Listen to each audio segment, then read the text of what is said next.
ating teksto dito sa 1 Timoteo chapter 4, verse 1 to 2. Ito yung mga sa huling araw.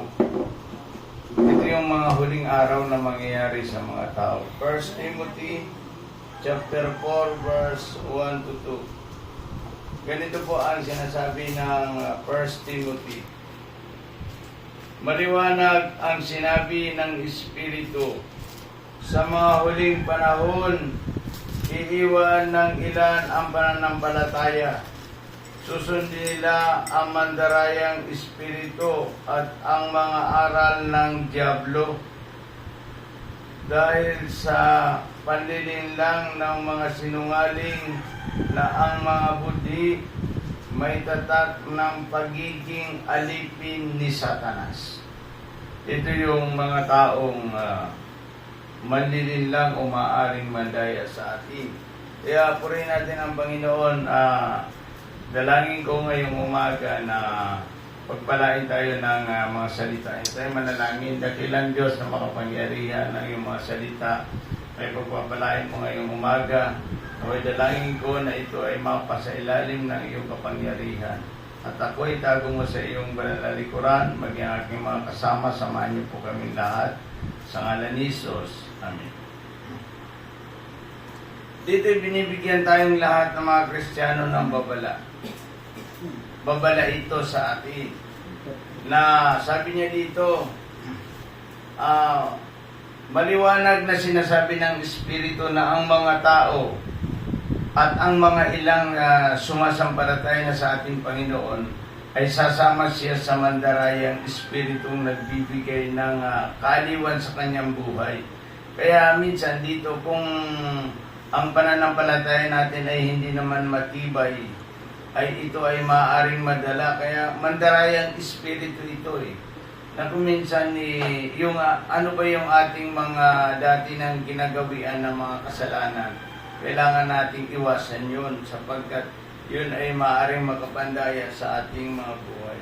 Kaya maliwanag ang sinasabi ng Espiritu, sa mga huling panahon, iiwan ng ilan ang pananampalataya.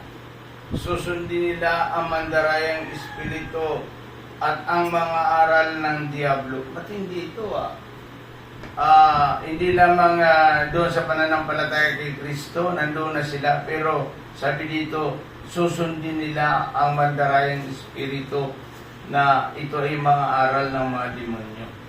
Kaya purihin natin. Kaya dito sa 2 Timothy, pinaalalahanan dito ang mga Kristiyano. 2 Timothy chapter 3 verse 14 to 16 ay ganito po ang sinasabi. Huwag mong tatalikdan ang mga aral na natutunan mo at matibay na pinanggagalingan, yamang kilala ninyo ang nagtuturo sa inyo. Sabi dito, sa mulat mula pa'y alam na ang banal na kasulatan ay nagtuturo ng daan ng kaligtasan sa pamamagitan ng pananalig kay Kristo. Ito yung pinaalala kay Timoteo, pinaalalahanan ni Pablo si Timoteo na huwag bibitaw sa tamang aral. Huwag tayong bibitaw kasi maraming mga mandarayang aral at katuruan na lumalabas dito sa ating mundo na mandarayang espiritu ang tawag dyan. Dito sa mandarayang espiritu, marami ditong maliligaw ng mga tao. Marami ditong mga taong mga nakatikim na at nakalasap ng salita ng Diyos at pananampalataya kay Kristo. Subalit sila ay malilinlang. Bakit malilinlang ang mga tao? Una, wala silang panalangin. Walang pagbabasa ng Biblia. At walang pag-apply ng salita ng Diyos sa kanyang buhay. Yan po ay kailangan nating magkaroon tayo ng tinatawag ng pang-araw-araw na panalangin sa Diyos. Pang-araw-araw na sasaliksik ng banal na kasulatan. Ano ba ang iniutos sa akin ng Panginoon? Sabi dito, mayroon mga mandarayang espiritu, huwag tayong bibitaw sa pananampalatayang ating kinamulatan na kay Kristo ang tagapagligtas. Ang ating Panginoong Jesucristo ang tagapagligtas. Kaya sa ating lahat ay gusto ko po na malaman ninyo na mag-ingat kayo sapagkat mayroon mandarayang espiritu na iyon ay ginagamit sa pamamagitan ng mga iba-ibang katuruan.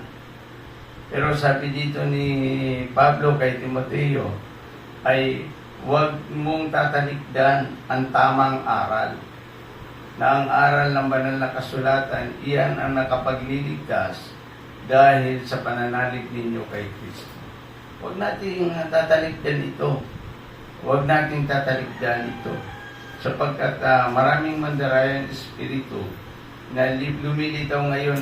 Mayroon silang mga tatak na ang kanilang pagiging tatak ay demonyo, diablo. Diablo ang tawag dito, na kung saan dadayain ang lahat ng mga tao. Pati na kung maaari, pati na yung mga hinirang ng Diyos ay madadaya tayo. Kaya dito, dapat alerto tayo. Handa tayo at matalas ang ating pakiramdam at pakinig sa salita ng Diyos na isa lamang ang ating pananalaygan. Si Kristo ang Panginoon at tagapagligtas ng lahat ng tao.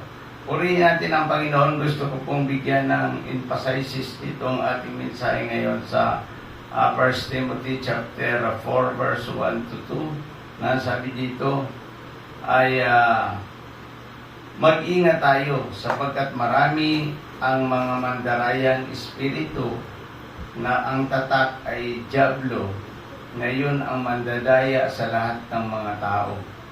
Kung maaari, pati ang mga hinirang ng Diyos ay kanyang madadaya. Kaya ang gagawin natin mga kapatid ko at mga kaibigan ko ay kailangan nating manalangin at magbasa ng Biblia at i-apply natin ito sa ating buhay para tayo ay hindi madaya at hindi maloko ng mga maling katuruan.